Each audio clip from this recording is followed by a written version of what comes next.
Hi, everyone. Welcome back to the Social Hotelier podcast with me, Sam-Erik. Today on the Social Hotelier show, we welcome the Javier Rodriguez, Chief Creative Officer at Experiential Hospitality. With over 2 decades shaping the luxury hospitality worldwide, Javier blends architecture, sustainability, and storytelling to create destinations that go beyond design. They inspire belonging. From pioneering regenerative tourism to redefining guest experiences, his vision challenges industry norms and pushes hospitality into a future where culture, environment, and creativity converge.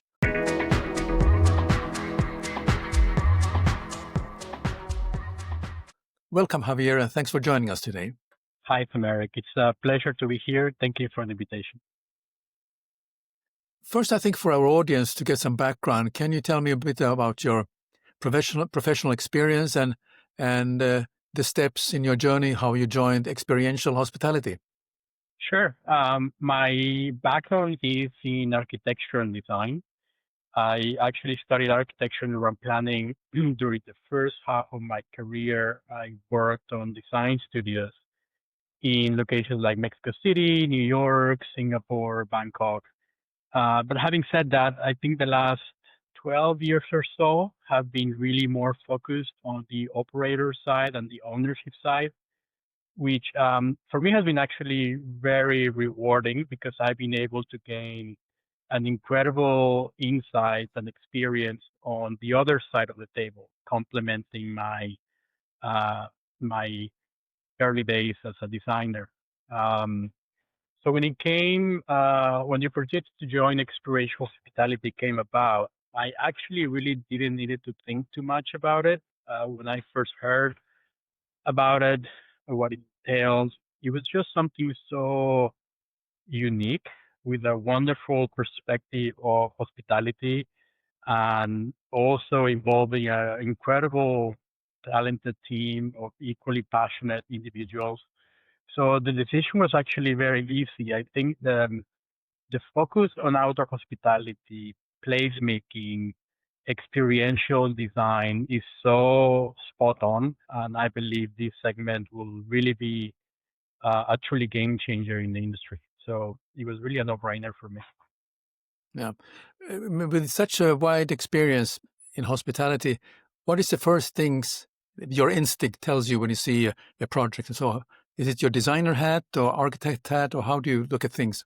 It's a good question. I think now it's all of the above. I think I cannot having seen all sides uh, of the table. I cannot allow myself to only look at it from one perspective. That would be too monodimensional. And I think hospitality and the nature of hospitality is that it's involving all these different dimensions, all these different backgrounds, all these different specialities. it's it's so fascinating to look at it like that, and I think yeah, I always look at it from all sides. Yeah. Well, I have the same. I started in operation and went into development and also as a regional role with a few hotel companies. And now I'm in a very different situation where I can take advantage of the experience I've had for the years. And I'm sitting now in an architecture firm, and they all think I'm a senior architect, the lead architect. So, well, I said I actually know nothing about architecture. Obviously, I'm very passionate about design. I'm fascinated about interior architecture, spatial design, and it's so etc. So I'm the one who's learning there. But what I try to do is to give my perspective from the guest experience, and also looking at my experience as a hotelier wherever I can. So it's kind of a dream come true to do a lot of things. So maybe you must have the same feeling when you have moved on, joined experiential hospitality. Yeah, for sure. I mean, it's very rewarding, right? When you actually look back and think of all of what you've experienced, and that becomes part of your toolbox with how you do your day to day. I think experience really shapes who you are, for better or for worse. And I think in terms of um, my professional life, that has always had a positive, the different types of experiences or different types of countries that I've been and continents. So it's just been I could not imagine doing what I do now without having had those experiences. Yeah. Just so we know and the audience understands, in what countries have you worked? You are now in Mexico, but Yes, you based in said Thai. Mexico. I lived in the U.S., New York. I lived in Europe. I studied my master's degree in Holland, and I spent quite a bit of time in Southeast Asia, from Singapore to Thailand to Malaysia, and then made it back to Mexico 8 years ago after Wow, 23 years away from my home country. wonderful. We had a discussion prior to now as we are speaking, and I had a sense that you're quite critical about what's going on in hospitality. And you said that hospitality has lost its imagination. What does it mean, in your opinion, in terms of practical terms? And how do we bring creativity back into the industry that you feel that somewhat may have been lost? Yeah, it's a good question. I mean, I think, this also is coming from a designer. I think we spend too much time thinking about aesthetics. We spend too much time thinking about the final product. It's important, but it's not everything. And I think these days I find myself thinking more about emotions, about how we make people feel when they are in a space. And that sometimes has to do with aesthetics, but a lot of time has to do with how you create um, a stage where nature, where the place can actually be the main character. We're part of it. So I think when we put ourselves in the picture, we start to look at things from a human perspective and not from a perspective of what sells, of what would look good on Instagram, etc. Another way of looking at bringing creativity is also looking at it from the operational side and empowering staff to be more intuitive, to focus more on creating memorable moments, memorable experiences. And, these require, in a lot of cases, more improvisation and gut feeling than experience. And so it's less following SOPs. And I think that's really what's required to move from an industry that is not only about providing a service, it should really be, at least of what we're trying to do, is to provide an experience. Right. I mean, I understand also that sustainability or regeneration is a very important aspect. How you operate, and how you think, and philosophy, and and I think you argue that sustainability is now the hairdryer in the room, a basic expectation, or either a hotel operator who's very proud saying that we have no plastic in it. We have no plastic straws in a room. I mean, nowadays people kind of smirk when you hear that kind of statement. But how do we move beyond that into true generative hospitality? Because that's Yeah. many hotels are not even, they talk about sustainability, but they're not even close to what they claim they are. Well, it's an amazing question, but let's first dive on actually what on sustainability. I think recently sustainability has been actually reduced to the practice of how do you minimize the impact of construction? How do you increase efficiency? How do you achieve certifications? But sustainability per se requires regeneration. You cannot be sustainable if we don't regenerate our own social contract with the planet and with the living organisms that live in it. So really, regeneration requires a reciprocal relationship between all of the elements in the ecosystem. Um, to go even further beyond, I think the discussion should really not be about putting a plastic or straw or not in your coconut. It should be about knowing where the coconut came from. How was it grown? How was it harvested? how was the local community around the farm or plantation affected or benefited? How was it priced? Was it priced in a fair way, in a way that it benefits the community? So all of those factors play a very important role, and that's how we strive to look at regeneration sustainability in our projects. We also need to think about being careful about the difference between making something better and regeneration. You know, the first part, making something better, is really based on a personal assumption of what better actually is. You know, what's better for you might not be better for me, which can end up being, resulting in inappropriate effects on the local conditions and local markets. So for me, true regeneration is intrinsically related to the quality of the living organisms in that ecosystem. So it really kind of really asks the questions: how can we bring new life into an ecosystem that's decaying or dying? And the difference then to sustainability. Sustainability is about machines and systems, and it's about the non-living entities, and it focuses on efficiency. So it asks the question, how can we get more by doing less? So for me, that's really the key difference between the two, and why there's actually a reciprocal relationship between both of them, but also why true regeneration is, I think, a more sophisticated understanding of what we sometimes think about it when we hear that term. Yeah. I'm interested in your thoughts on the language of design, because you have mentioned that the language we use shapes our approach. How does changing the language of hospitality design change the outcome? Well, let me rephrase that a little bit. For me, it's really not so much about the language; it's about the grammar. So it's really about, the language of architecture is very simple. It's concrete walls, arches, windows. I am more interested in the system or the grammar, the rules with which you play with that language. And rules are very important to implement that.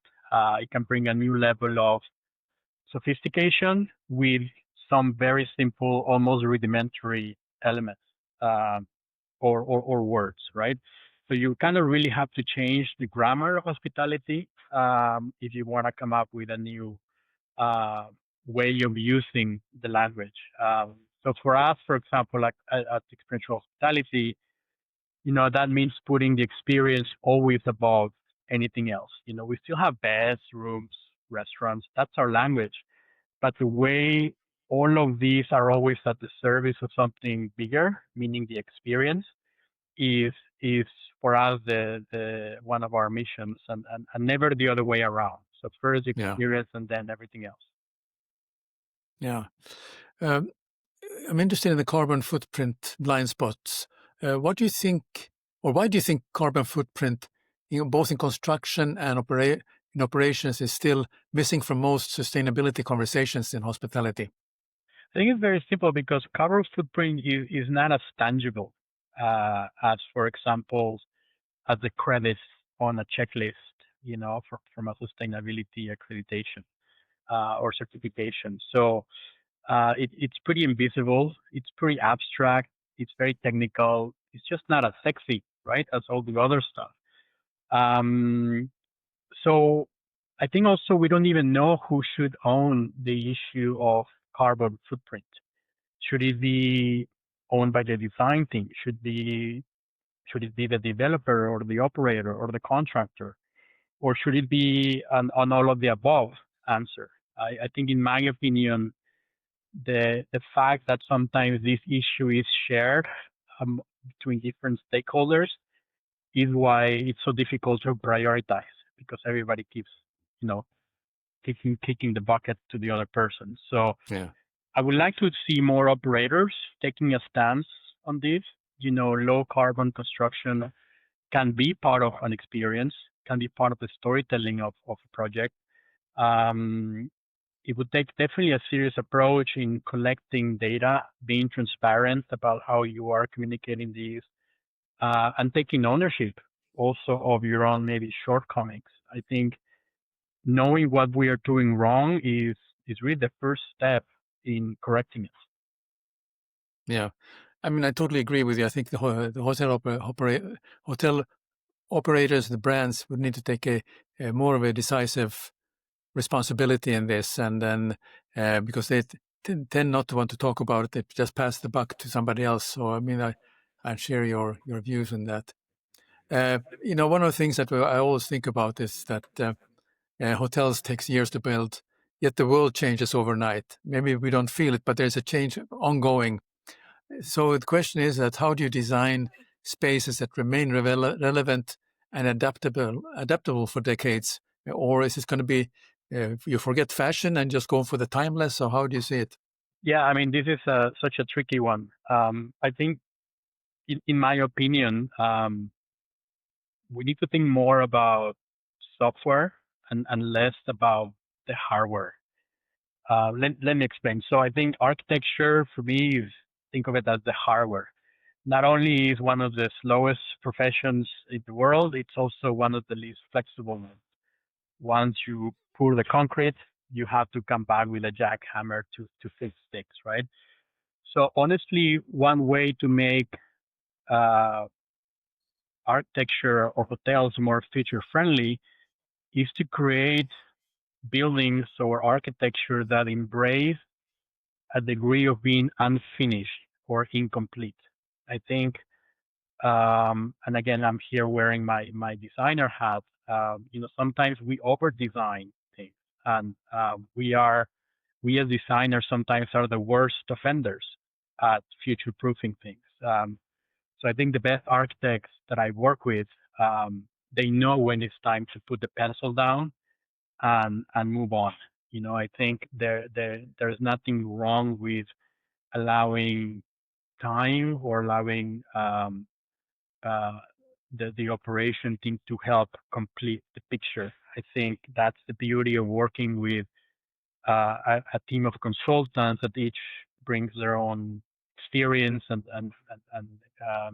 talents to the equation. So, architecture is not the answer to everything. So why do we allow it to control and take so much of the whole experience of how we design a hotel? So the user, for example, or the operations teams in this case is the software. Think of it like an open source software. These type of open or incomplete systems really are great for fostering creativity, curiosity, and they have the common goal of improving the system altogether, and in a collaborative way. And they create also a sense of community. And I think all of these terms, community, collaboration, commonality, common goals, are all really keywords in hospitality. And I think for me, this is essential if we are thinking of future proofing hospitality. Yeah. One of the things that has been around for many years is the different kinds of certifications. Green Turtle, Green Key. Okay, B Corp is a little bit more serious exercise, and that takes time to get certified and led. But is chasing certifications distracting us from real impact, or do they still play a critical role in driving change? I think if the certification is the final goal, we're fooling ourselves. Certifications really should be the byproduct of a bigger, clearer strategy that drives genuine quality instead of looking for paperwork compliance. Um, Real impact, in my opinion, really comes from the maintenance of those conditions that is created in the first place. But that is difficult in an environment where most certifications are used as a one and done. Like very few certifications. Well, actually, many certifications have a mechanism to revoke the certification once it's awarded, but the reality is that very few actually do. Like, for example, B Corp, as you said, they're more serious in the sense that they do, constant checks. So in a way, really all certifications should be like Michelin stars in a restaurant. If you're not able to maintain the same level of excellence and quality that you created in the first place, maybe those certifications should be downgraded or taken away.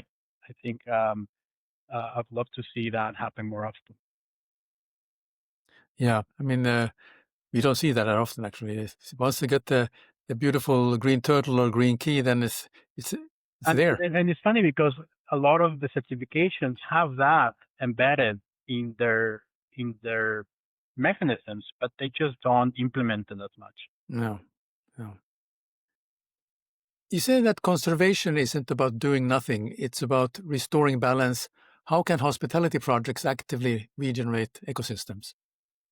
Well, in most cases, I think our understanding of conservation is to protect what's already there. Yeah, True regeneration creates what's missing. Going back to what we were discussing before about creating life in something that's decaying. So hospitality can be very instrumental in regenerating ecosystems by shifting the conversation from minimizing impact to creating net positive results. yeah, I think to do this, we really need to understand the place. We need to understand the sites, hydrology, soil types, the native and endemic species, wildlife corridors that are part of a site, and in a way, at least for us at Experiential Hospitality, hospitality projects really work like micro national parks, where before you even do anything design related, one of the first things to think about is how do we remove invasive species? How do we replant native and endemic vegetation at a large scale?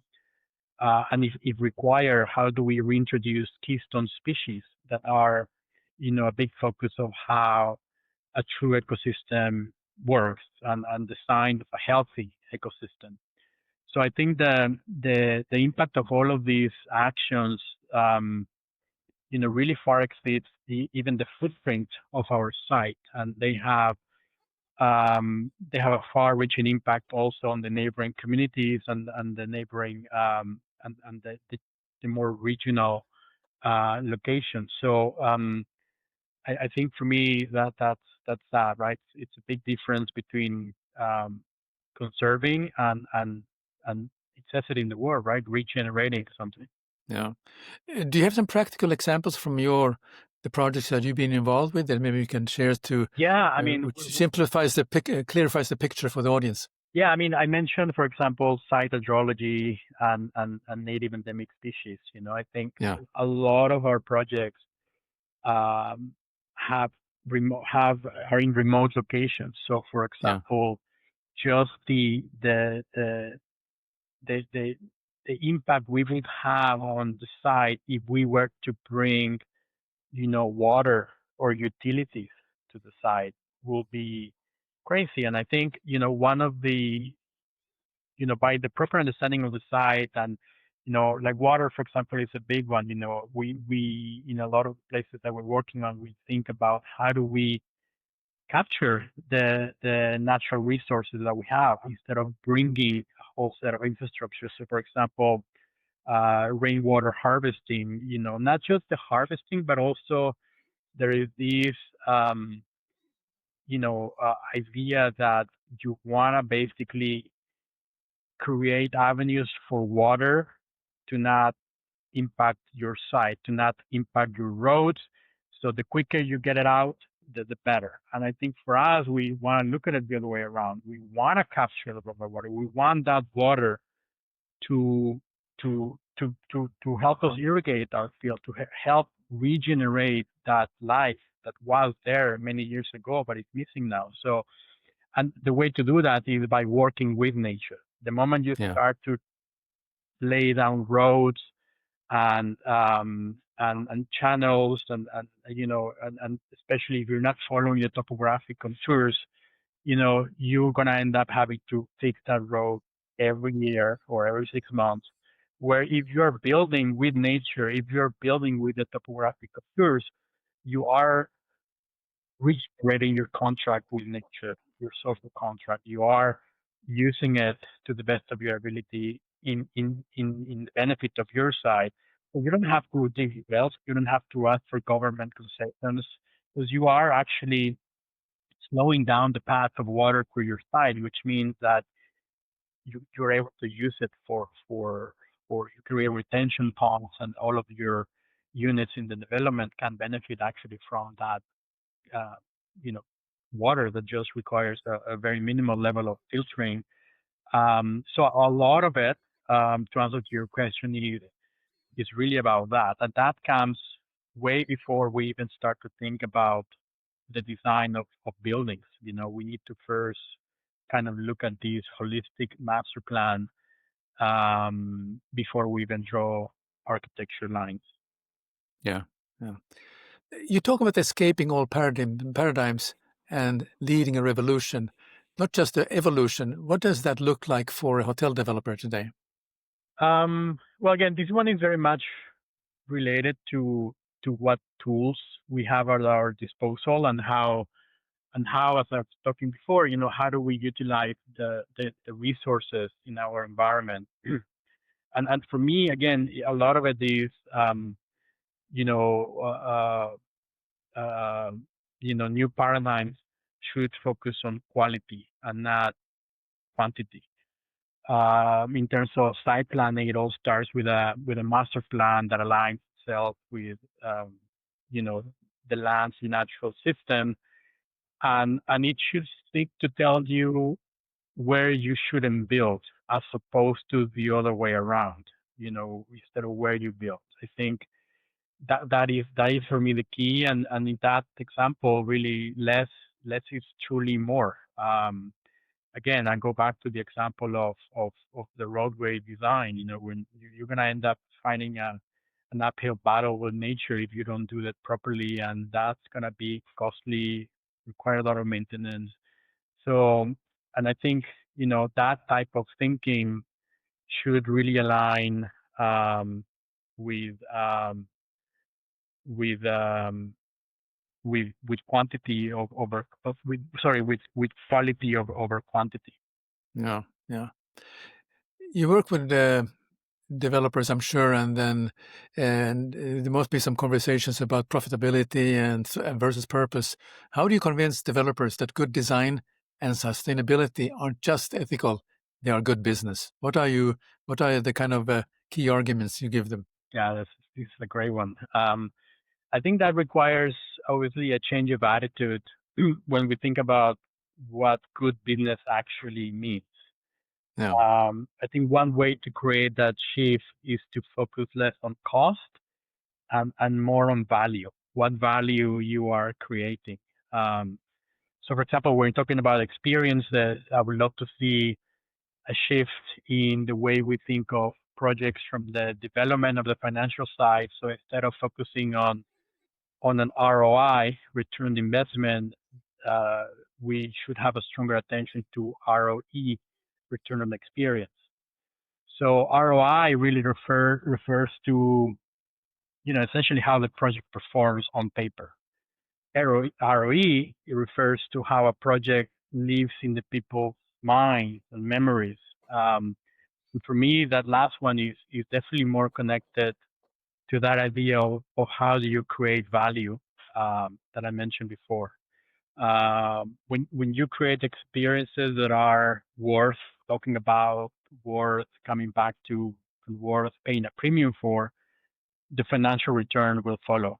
Um, Now, on the other hand, good design can help reduce operational costs, extend the life cycle of buildings, increase the value of the asset. None of these are intangible; they're very much measurable.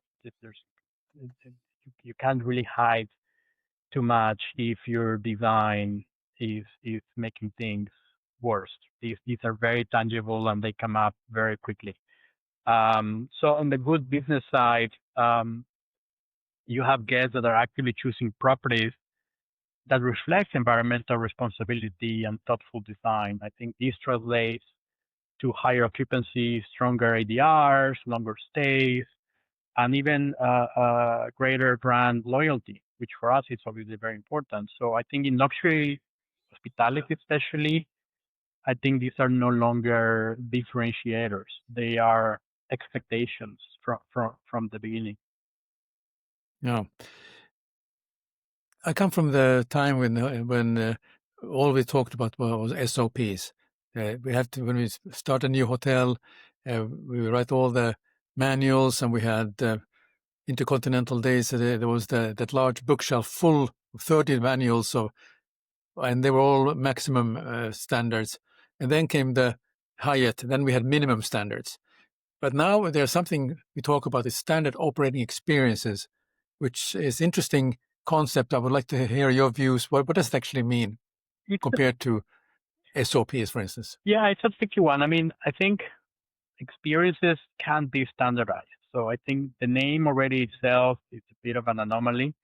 But for example, at Experiential Hospitality, we have a unique methodology that we've developed over decades of working in the industry of how do we discover and unearth a destination by truly taking a deep dive into each location before we even start to draw any lines, right?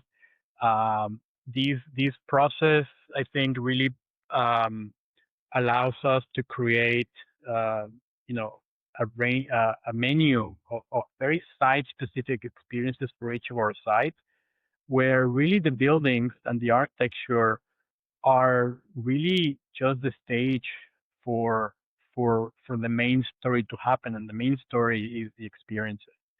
Um, so, for example, let's think of a very common SOP, right? The guest arrival to the property. The SOP would say something along the lines of, "Or you should offer the guest a welcome drink on arrival and show them into the arrival desk." That's telling you basically what to do. It's the same thing, however, can be turned into our experience by thinking, how can we make the guest feel special? And this requires a lot of purpose, a lot of intention, a lot of communication, and a lot of listening to make sure that you are actually able to anticipate the guest's need before they even ask for it. So, using the same example, we start our uh, thinking about this when even before the guests get on the plane. We want to find out why they are coming to the hotel. Why are they celebrating something special? Why do they specifically pick that destination? Then it continues once we pick them up at the airport. Maybe they had a terrible flight and they're tired and they're just not in the mood for anything. And we need to be prepared for that at the property when they arrive. So maybe they're just super excited and they can't wait to start their amazing journey with us. So this really changes dramatically how we receive them at the property. So the same experience also doesn't work for everyone. You need to really be very tailored. So in a way, you cannot really standardize it. So I guess in summary, like SOPs tells you how to do your job correctly and with consistency. But really, SOE or standard operating experience, as you call them, they should really be more about how do I make people feel? How do we build memories for our guests? Yeah, I mean, this is a very interesting challenge and particularly when you're recruiting new staff for a hotel, for a development project, to get the training and also developing that culture that they gear themselves, because SOPs are quite straightforward and that these are easily implemented. But that the standard operating experience, creating that, it takes a mindset and kind of rewiring probably the brain of the staff from And what they're accustomed to. and you can always teach that. You can always learn that, right? I think Yeah, what you cannot teach is personality. It's yeah, more difficult to create curiosity. I think yeah, people kind of need to come already with it. And a lot of brands are already hiring more on personality Yeah. and capability because that's what training is there for, right? You train them how to do the job correctly and consistently with a level of excellence that matches your brand DNA. But it's very hard to teach the personality if it's not within you. You know, it's especially at the luxury level, it's unforgiving. There's very little room for error. Yeah. Well, this has been a very interesting conversation, and I learned so many interesting view about the views you have. But I have two more questions I always ask before with all our guests. One question is that I like to ask my guest, besides what we have talked about, what are the kind of trends or other trends do you see happening in hospitality that the hoteliers should take note of now? Um, well, I'm not sure if it's a trend per se, but I think the concept of movement is a very important one. It's something we think about a lot at Experiential Hospitality. Maybe this is more of a philosophy than a trend. You know, this can be physical movement, can be spiritual movement, etc. You know, it really is there to challenge the notion of static or sedentary holiday, where one just stays within the perimeter of the resort or by the pool all day, which is nothing wrong with that, right? But I think when we are looking for new things, you know, movement really breaks down the the barriers of the resort and creates a more territorial experience. Guests really understand and feel the land, not just us as a brand. And I think that's very important. This can be, you know, curated hikes, coastal walks, biking tours, you know, guided micro pilgrimages, which in its own, it's kind of almost like an emerging niche.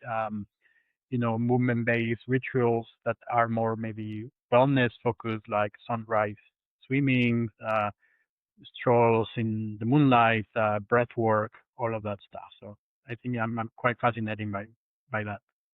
Okay, excellent.